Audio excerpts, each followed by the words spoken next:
الحمد ونصلي على رسول الکریم اما بعد. سامعین کو یہ انتظار ہوتا ہے کہ آج کی رات ہے اور آج کی رات کا بیان ہے. انسان کا نفس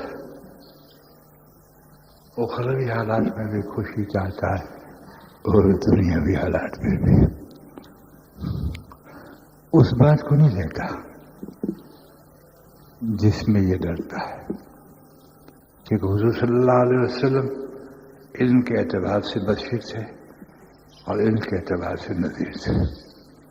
بعد وہ معراج میں یہ مشاہدے کے اعتبار سے بشیر ہوئے اور مشاہدے کے اعتبار سے نذیر ہوئے. اور آپ کے درجات اور مقام کے اعتبار سے ہمارا گمان اور ایمان ہے کہ آپ کی حیات طیبہ میں اندرون کے اعتبار سے غیب کے مشاہدے میں بھی آپ بشیر تھے اور نذیر تھے. لیکن ظاہر اس کی دلیل مانگتا ہے، ظاہر اس کی دلیل مانگتا ہے اور باطن کو سمجھ سکتا ہے. اس لیے کہ ظاہر میں ضرور باطن ہوتا ہے لیکن محنت نہیں ہوتی. جیسے دودھ میں گھی ہوتا ہے، مکھن ہوتا ہے. کوئی اس کو مکھن نہیں کہتا، ہر ایک دودھ کہتا ہے، کوئی مکھن نہیں کہتا. لیکن محنت کی جائے تو اس میں سے مکھن نکلتا ہے. مکھن پہ محنت کی جائے تو گھی نکلتا ہے. گھی جب نکلتا ہے دودھ فنا ہو جاتا ہے. بہرحال ایک محنت ہے اس طالب کی جو سچ ہے. اس وقت جو کچھ عرض کرنا اور وہ یہ کہ نبی پاک صلی اللہ علیہ وسلم کو معراج ہوئی. بہرحال یہ کہنے کی اس وقت کیا ضرورت ہے کہ کب معراج ہوئے؟ وہ تو اہل علم کا فکریہ ہے. جی ہاں، اہل علم کا فکریہ ہے، وہ اہل رسم کا فکریہ نہیں ہے. بلکہ آج کون سی رات ہے تو نفس کا پہلا مطالبہ ہے کہ اچھی چیزیں کھانے کا مطالبہ ہے. یہ آپ جانتے ہیں انسان بخیل ہے، اس کو نفس اٹھاتا ہے. آج اچھی رات ہے، بڑی رات ہے، کچھ اچھا کھانا پکا، ثواب ملے گا. اور یہ جانتا ہے کہ تھوڑا دے گا باہر، باقی تو میں ہی کھا لوں گا. 2 روٹی چاول رکھ کے فقیر کو دے گا، باقی تو سب کچھ میرا ہے. یہ چال کو سمجھتا نہیں نفس کی، اور مبارک رات کے اعتبار سے اپنا مقصد پورا کر لیتا ہے. یہ عجیب خاکے ہیں، عجیب یہ خاکے ہیں. حضرت محمد صلی اللہ علیہ وسلم راتوں کے اندر اگر یہ خرچ کرا دیتے تو ایک طرف تو میرے آقا کہہ رہا دین اسن کما علیہ الصلوۃ والسلام، دین سہل ہے، اور پھر سویے اور جذبے کا ان راتوں کے اندر پیغام دے تو پھر معاف کیجیے گا شیطان بھی ایسے کہ عجیب یہ دین ہے جس کو اسرن کہا بہت سہل دین ہے، اور کسی چیز کو نہ سنت قرار دیا، غذاؤں کو نہ فرض قرار دیا. بہرحال آپ اضطراب میں پڑ جائیں گے اس باتوں سے کہ یہ حاجی دماغ میں کون سا کیف بھر کے آ کے بیٹھ کے آپ باتیں کرتا ہے. جی ہاں، یاد رکھیے حالات حاضرہ کے اعتبار سے ایک رسمی خاکوں کے سامنے جہاد کرنا یہ عین سنت ہے. یہ عین سنت ہے، یاد رکھیے. اول تو میں کہنا نہیں چاہتا، تاہم کہہ دوں، لیکن الحمدللہ جو رائج ہے اس پر ہم نکتہ چینی نہیں کرنا چاہتے. چلو رائج ہے تو علماء کا یہ بھی قول ہوگا کہ ربیع الاول کی یہ رات 27 معراج کی رات ہے. اکثر محدثین نے اس کا انکار کیا ہے. اکثر کہا ہے کہ معراج 17 ربیع الاول کو ہوئی تھی یا رمضان کو ہوئی تھی. اکثر محدث کا یہ قول ہے، اکثر کا، تھوڑوں کا نہیں، محدث کا قول. اور اس پہ بحث جو لکھی ہے وہ بڑے محدث نے لکھی ہے، وہ حضرت جو ہے بہت اونچے محدث ہے، انہوں نے اس بحث کو لکھی ہے. محدث عبدالحق دہلوی ایسے محقق ہے اللہ اکبر اس میں کہ کسی کو چھوڑا نہیں. یعنی ایک عمل پر سینکڑوں ہزار احادیث کو لے کے بحث کی ہے. اور جھوٹے لکھنے والوں کو کاٹ کر رکھ دیا. ہمیں اس بات کی کیا تجسس کی ضرورت نہیں تھا. ہمیں جو معراج کا سبحان الذی اسریٰ بعبدہ ٹھیک ہے، 15ویں پارے کی پہلی آیات ماشاء اللہ ہے، تاکہ وہ اللہ جو اپنے بندوں کو لے گیا مسجد اقصیٰ کی طرف، جی ہاں، اور برکتیں وغیرہ وہاں تھی وغیرہ وغیرہ، ٹھیک ہے الحمدللہ. لیکن پھر بھی ہم کہیں گے کہ بعض علماء نے اس کو لیا ہے، تو اب امت میں انتشار کیوں پھیلا؟ امت میں انتشار کیوں پھیلا؟ لیکن ہم اپنے جذبات سے اضافہ کیوں کریں؟ ہم اس میں جذبات میں جیسے کہ ممبر پہ بیٹھ کے کہا جاتا ہے اس میں روزہ رکھنا ثواب ہے، اس میں روزہ رکھنا ثواب ہے، اس میں پکا کے غریبوں کو کھلانا ثواب ہے. تو یہ روزہ رکھنا مستقل امر ہے، بلکہ ترغیب بھی نہیں. امر وہ روزے کو کہتے جو فرض ہے، اور وہ رمضان کے ہیں. منت کا ہے تو واجب ہے. اگر رات شب شعبان کی ہے، شب برات ہے، تو اس دن کا روزہ بھی ترغیب ہے، حکم نہیں ہے. کوئی نہیں رکھتا تو کوئی گناہ نہیں. اتنا وزن اس معراج کی رات کو نہیں ہے.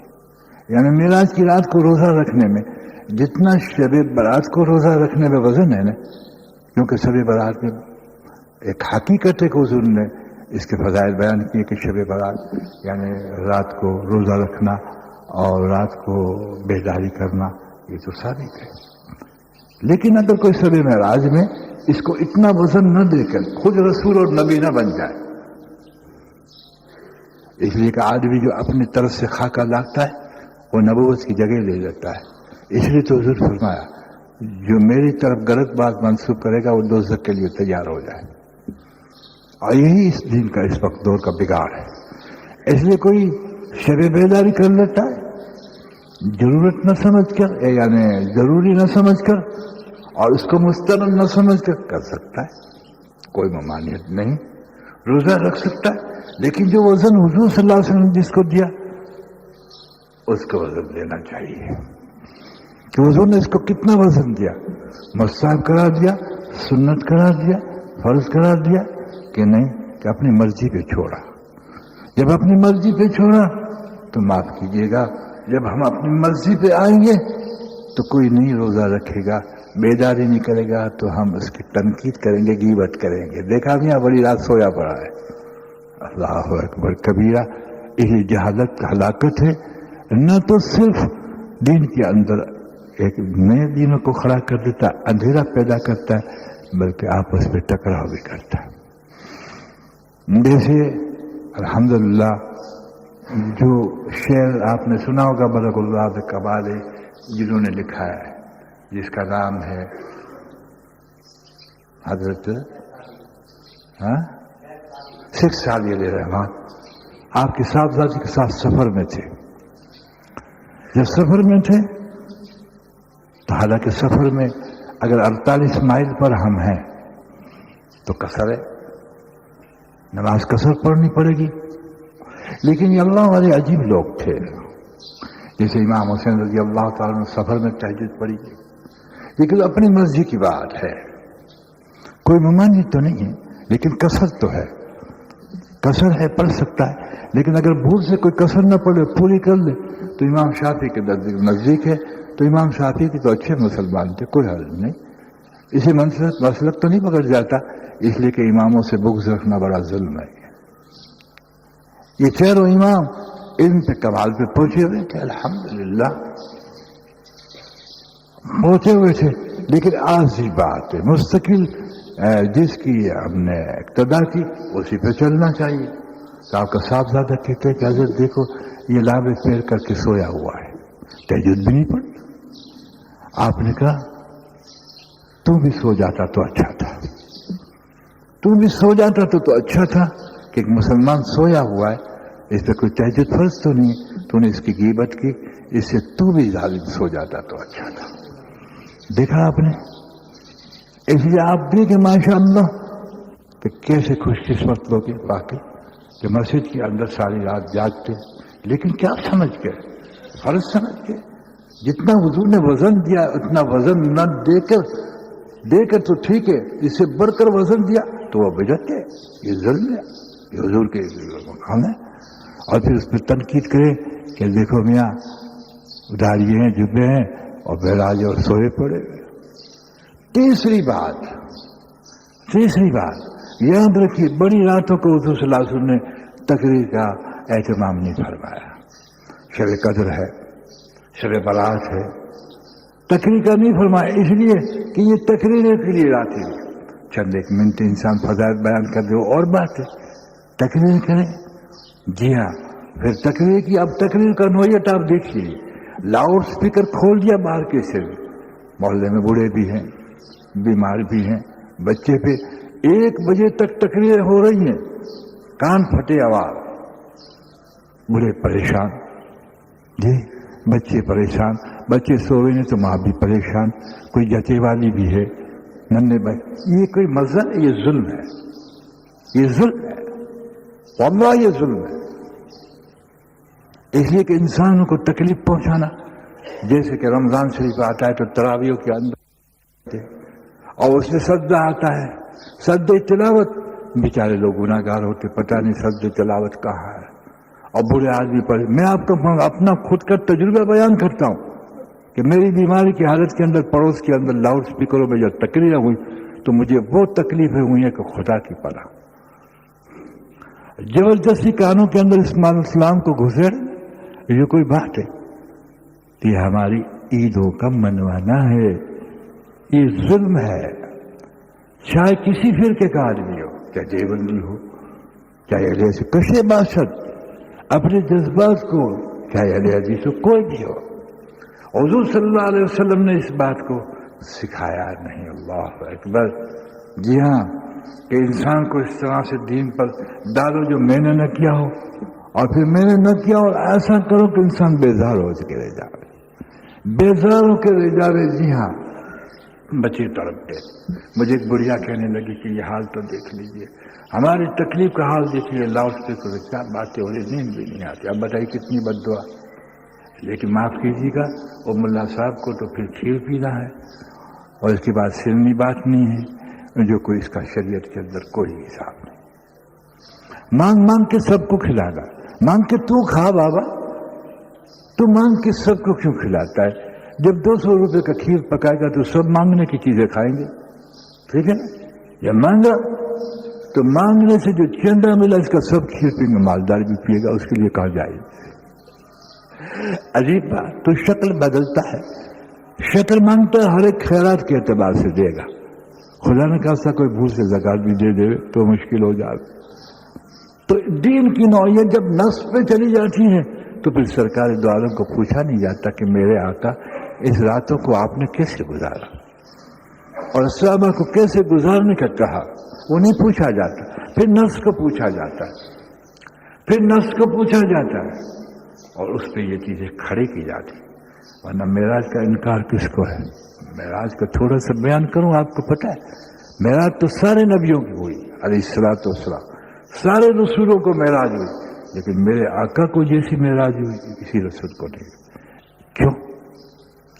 اس لیے کہ آپ خاتم النبیین تھے، آپ کا ہر عمل خاتم النبیین سے منسلک ہے۔ یاد رکھیے، جو زینت اور جو حقیقت، جو بڑائی معراج کو میں نے حضور صلی اللہ علیہ وسلم کو مہیا ہے، وہ خاتم النبیین کے اعتبار سے ہے۔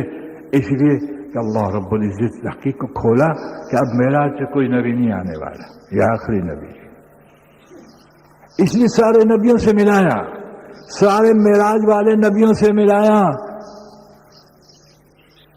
مسجد اقصی میں 1,24,000 کم و بیش انبیاء کو جو قبر میں سوئے ہوئے تھے، کہاں سے آئے؟ وہ تو قبر میں سوئے ہوئے تھے، کیسے آئے بتائیے، دلیل دیجئے کہ انبیاء نہیں آتے؟ تو مثالی سے نہیں تو عنصری سے نہیں تو مثالی سے صحیح چل، تیرے سامنے کون ضد کرے؟ مثالی سے تو آئے، کیا آئے؟ جی ہاں، کہ قبروں سے اٹھ کر آئے۔ ابراہیم علیہ السلام شام میں سوئے ہوئے تھے، جی ہاں، نوح علیہ السلام کہاں سوئے ہوئے تھے، آدم علیہ السلام کہاں سوئے ہوئے تھے؟ سب کی قبریں تھی۔ ایک ادریس علیہ السلام تھے جو اعلی علیین میں پہنچ گئے تھے، یا عیسیٰ علیہ السلام تھے کہ چرخ